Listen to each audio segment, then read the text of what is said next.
Ya, oke guys. Assalamualaikum, balik lagi dengan Jaki dan hari ini tanggal 25 April 2024 pukul 7:35. Sebelum gue berangkat kerja, gue mau buat video soal ICBP yang merupakan salah satu request dari teman kita di YouTube ya guys ya. Tuh guys, gue belum kerja tuh guys, gue bela-belain buat lu guys. Nah, jadi gini guys, ICBP termasuk perusahaan ya consumer goods dan dia merupakan perusahaan yang revenue-nya setiap tahun meningkat. Nih guys. Jadi waktu tahun 2020 ya dia paling cuma 48 triliun revenue-nya. Revenue-nya 48 triliun, kemudian jadi sorry 46 triliun di tahun 2020, 56 triliun di tahun 2021, kemudian di tahun 2022 dan di tahun 2023 nih guys, dia sudah mencapai angka 64 triliun. Hal ini tidak lepas dari ICBP ini dia ekspansi, ya kan? Ekspansi, kemudian dia margin margin kan dia ini, dia termasuk perusahaan yang menjadi mesin uangnya Grup Salim. ICBP ini mesin uangnya INDF gitu loh. INDF itu punyanya First Pacific, First Pacific dikendalikan oleh Grup Salim. Marginnya mie instan ya dia bisa 20% sendiri guys. Jadi kalau lu beli mie instan itu ya guys ya, itu dia untungnya tebel. Kalau misalkan 3.000 ya harganya 3.000, berapa tuh 25%-nya? Bisa sekitar 500-an. Si ICBP itu bisa sekitar 500 per pak, itu dia bisa. Paling tidak dia 25%. Margin mie instan itu gede. Gede banget dibanding dengan segmennya. Segmennya kan ada susu, ada penyedap rasa gitu ya. Kemudian ada snack ringan kayak Citato dan sebagainya. Tapi yang paling tebel itu mie instan. Itu guys. Nah, jadi beberapa hal ini dia kan ekspansi juga. Dia beli Pine Hill ya. Nah, kemudian Pine Hill itu juga merupakan distributor. Gue nggak tahu ya Pine Hill itu apa sih distributor dia ya. Ya pokoknya itulah guys ya. Dia memperluas pangsa pasarnya ke wilayah Timur Tengah. Timur Tengah Pine Hill nih. Ntar lu baca-baca sendiri aja guys. Ya, dia caplok waktu di tahun 2020-an. Nah, jadi karena alasan-alasan ini yang mana dia revenue-nya selama ini ya, karena kan di persaingan pasar mie instan di dalam negeri juga juga sangat sengit ya. Ada banyak sekarang malah ada udon tuh di minimarket minimarket. Nah, si ICBP mengakalinya dengan hal seperti itu. Dia memperluas pangsa pasar ke global. Tuh, lu bisa lihat di bagian sini guys. Di sini ada nih dia segmennya. Segmen Timur Tengah. Nih. Segmen Timur Tengah, penjualan nih, penjualan Timur Tengah pun juga terus meningkat. Tahun 2022, 14 triliun, tahun 2023, 16 triliun. Di sini nih, waktu di tahun 2020, tuh. Ya masih 6 triliun. Perhatikan guys ya. 12 triliun, 13 bahkan, naik 100% lebih.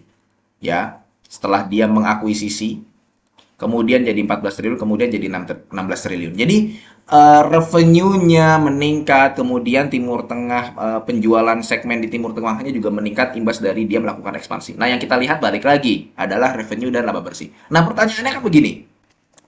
Pertanyaannya, kenapa ICBP susah naik konsisten? Ya kan? Kemudian ya sahamnya di situ-situ aja gitu guys. Kalau kita lihat ya dia mondar-mandir aja di angka 15.000, 14.000, sorry, 12.000, 11.000, sempat turun lagi ke 9.000 gitu. Nah kan ini. Nah, waktu dia mengakuisisi Pine Hill, ICBP itu kan butuh banyak uang ya. Dan salah satu hal yang paling gua highlight dari ICBP itu adalah hutang obligasinya yang sangat besar. Nih, di sini guys. Ini yang perlu lu ketahui soal ICBP. Di sini dia utang obligasinya 42 triliun. Ya, satu. Hal yang perlu lu ketahui. Hutang obligasi. Ini berbunga dan ini dalam bentuk dolar. Hampir seluruhnya atau bahkan seluruhnya dalam bentuk dolar Singapura apa dolar apa gitu. Pokoknya dia bukan dalam bentuk rupiah. Dia di Singapura. Yang kedua, ya guys ya, kenapa waktu EPS kuartal 4 di tahun 2023 dia minus, ya kan? Jadi gini, ekspansi dan dia caplok Pine Hill ini itu kan menghasilkan segmen yang berkembang ya, segmen yang meningkat untuk penjualan di Timur Tengah itu sangat berpengaruh terhadap revenue dari Indofood. Sekali lagi sangat berpengaruh terhadap revenue. Revenue itu masih di bagian top lane, di bagian atas. Tapi di bagian laba bersihnya, di bagian bottom line, kita belum tahu karena di sini nanti banyak cost nih, banyak cost yang dikeluarkan. Nah, kenapa minus? Karena gini guys, ketika dia mengakuisisi Pine Hill dan dia mendapatkan pengendalian atas PLC Pine Hill ini, Pine Hill ini memiliki banyak juga anak perusahaan, kemudian joint venture ya, dan dia memiliki joint venture yang namanya Dufil.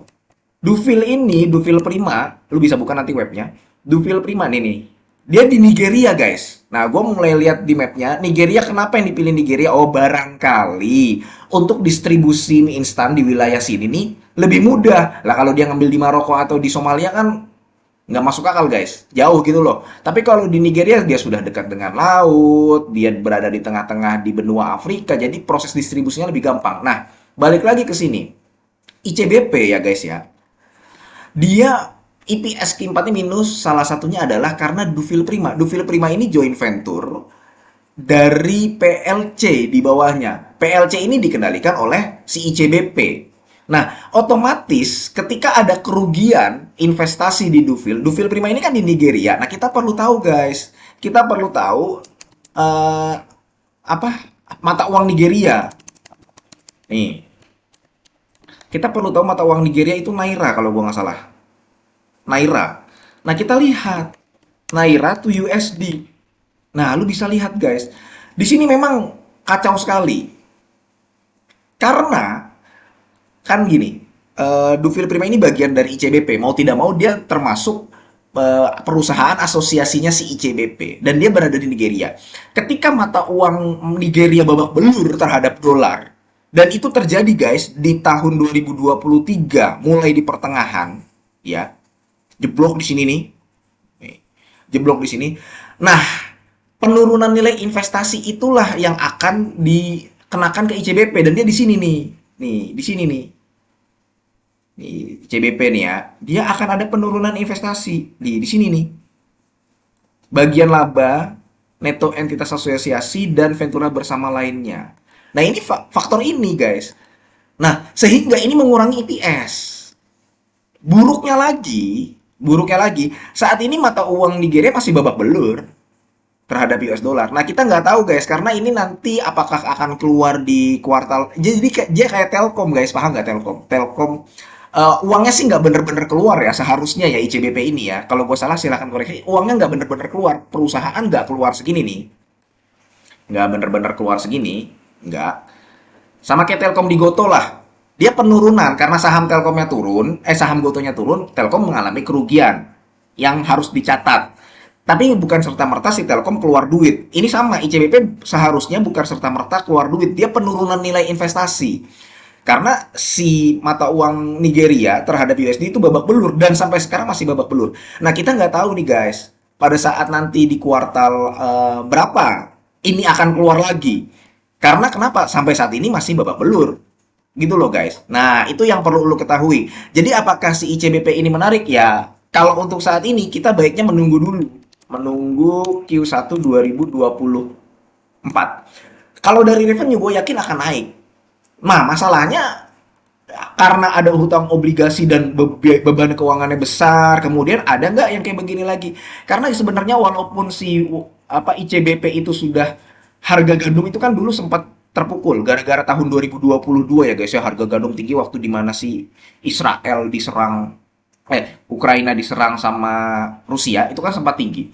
Ya ICBP minus inget gak waktu tahun 2022 kuartal 2. Nah ya kena sentimen itu setelah itu udah turun ada lagi sentimen yang lain US dolarnya naik sehingga utang obligasinya eh, berbahaya buat si ICBP itu sendiri. Kemudian ketika si utang obligasinya sudah mulai ya bisa dikendalikan lah. Sekarang ada untuk mata uang Nigeria sendiri, kemudian dia ada penurunan nilai investasi atas dufilnya ini sendiri. Ya mau tidak mau dia harus mengurangi dan dia akan mengurangi laba tahun berjalannya. IPS-nya pun akan berkurang.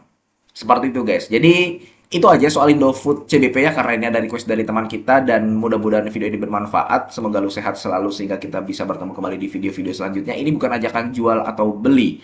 Gua akhiri, wassalamualaikum warahmatullahi wabarakatuh.